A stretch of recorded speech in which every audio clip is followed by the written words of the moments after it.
wannan yini shi ne yake yi wa insi ya yi wa jinni, shi ne nake kai wa kuka na ya jini.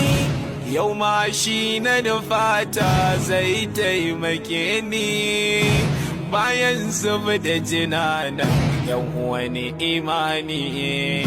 Ƙofar gida na gawarwakin sun yi muni, saurani da iyali sun iso gare ni. Babban burinsu shi ne bai wuce kashe ni, Muhammadu Ahmed da Haidari ya gare ni. Ga Malama Zina mai ɗaki gare ni, ga Suhaila ‘yata ga so da sun iso gare ni, ga Sajida da Zainaba gaba gare ni.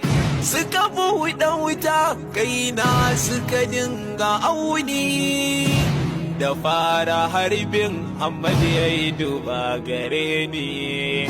Ya abba na yi shahada ya bida gare ni, na ce masa insha Allahu na yi masa nuni.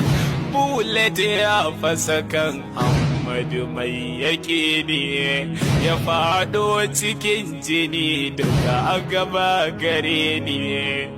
Malama Azina ta zamto garkuwa gare ni, ita ke tare harbi karya iso gare ni.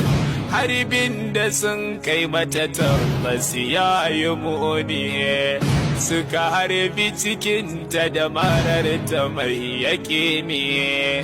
Ta fada cikin jini tana ta nuni, ta cewa Suhaila su bar ta su taimake ni. Kafin su ankara harbi ya iso ni, saukar bullet din na ji zafi ya shige ni. Harbin da ya sauka cikina yana da muni, harbin da ya fasa ido na ma ya yi muni. Kaina kafata akwai harbi mai muni, jini ke kwarara jikina.